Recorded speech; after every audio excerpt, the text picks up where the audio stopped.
I know we spoke earlier, but now we're actually live on Periscope, so our audience is watching live, and they specifically asked for you. Oh, no. Because they saw you on TV, as we talked earlier, you were under the tarp. Yes. What is it, if you had a message to tell them, why are you out here, what would you say? Could I kind of just ask who my audience is? Yeah, All I see well, is the camera here. how many... Do you want to see So- what it looks like? So these are all the people that are Those hearts are for you. Yeah. Okay. All right. So give tell me them questions. where you came from. I'm from northern Arizona. I'm a rancher from northern Arizona. I love the desert. I love the high desert. This is beautiful country, and even more beautiful, I imagine, in the summertime. But I love to ranch. I love my kids. You know, I love being outdoors. You know, I love running the horses. I love taking care of my cows. And you came here to support The Hammond family, that ranching family who's back in prison again, second time for the same thing. It's just truly bad for her family. Let me tell you why it really touched my heartstrings, if you want to know, is Dwight Hammond is the same age as my father. He's 75, and my father is still physically fit enough to be able to ride with me. He's a better roper than me, by far a better roper than me, and he helps me with the cows. But in 5 years from now, maybe his health will no longer allow him to spend that time with me as son. And so here the federal government has come in and has taken those last 5 years of Dwight Hammond, or those 5 precious years where he could spend with his family, and throwing him in prison where he's already served time for what? For burning these few acres of brush. To me, I just can't understand why a government would do that to its citizens. I didn't understand that. And so I've come here to just support him and try to see that he's doing well. You're a popular guy. I know you've been taking a lot off. of media requests, and we really do appreciate your time. Do you have any other questions? Yeah, we have an audience member. We asked you this earlier, but audience members are asking what you think about the native land question. So the fact that the Paiute came out yesterday and said this is our ancestral land, they're desecrating it, we want them to leave. What do you say in response? What I want to say is that anybody that feels that they have a claim to natural resources and stuff, we please that all those voices need to be honored and heard. I have native blood in my own veins. I understand the plight of the natives. I actually was raised on the Navajo reservation. Is that right? I was. We'd actually travel to the ranch on the weekends, but I was born and raised on the Navajo reservation. So anyway, I understand that. I don't understand all their specifics. I just understand in a broad term, and everybody should have a voice.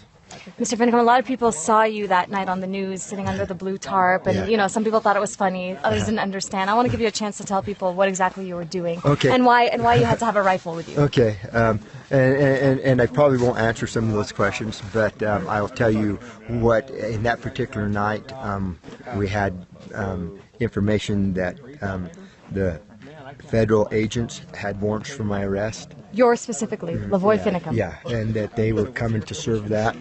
And we have people down here that were sleeping and stuff. I didn't want them coming down here, kicking in doors in the night and putting lives at risk. And so I wanted to be out there in the spotlight so they could certainly see where I'm at. And so I stayed there all night. I didn't go home. I didn't go over sit by the fire. I so stayed the tarp right there. was for the cold? It was raining. It was sleeting, and I was getting wet. I hope I maybe didn't sure it was just sleeting all the time, and so it was freezing on me, and so I needed to keep that off. That freezing rain, not snow now, but it was freezing rain that night. Yeah. And so I was there so that everybody could see me. I was in the spotlights.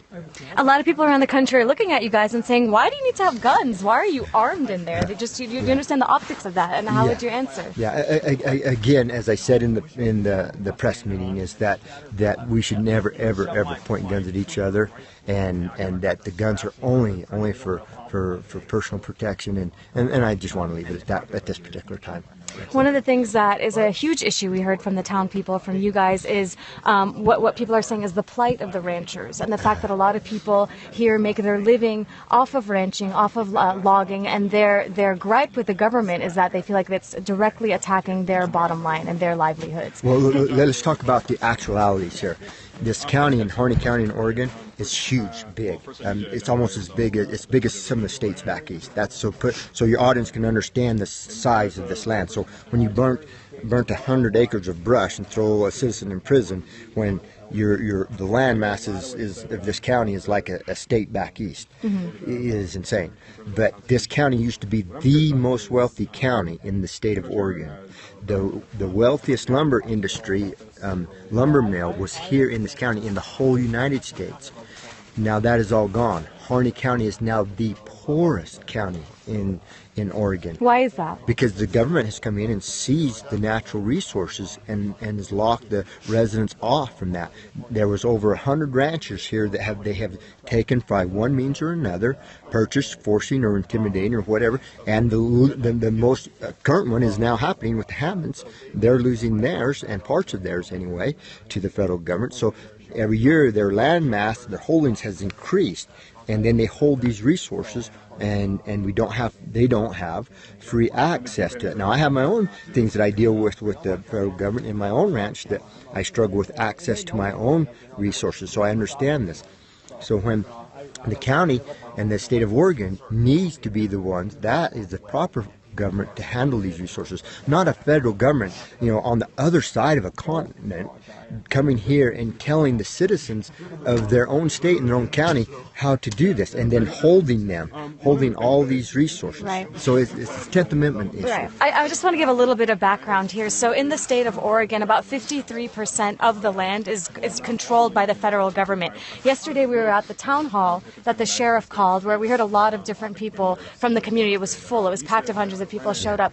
A lot of them said that they don't agree with your tactics at all and that they want you guys to leave, but some of them do appreciate the fact that this group brought the spotlight onto this community. And they said things like rural poverty, which from our research we've read is greater than urban poverty in parts like here in the West, is ignored, and it doesn't receive any attention, and that what they say are their grievances with the government over land issues, over their livelihood, are important issues, and they appreciate that they have now been brought to the fore. But then the question is, Mr. Finicum, how does this all get resolved? What's the point of this all? That's why we're actually working very diligently. Members of the community are coming here on a daily basis, where we are interfacing with them on how to do this, and that I want to get back home to taking care of my own ranch, and so me personally, I want to leave as soon as possible, but I will stay here as long as necessary to help these ranchers resolve their plight, just as a neighbor, one neighbor to another neighbor. So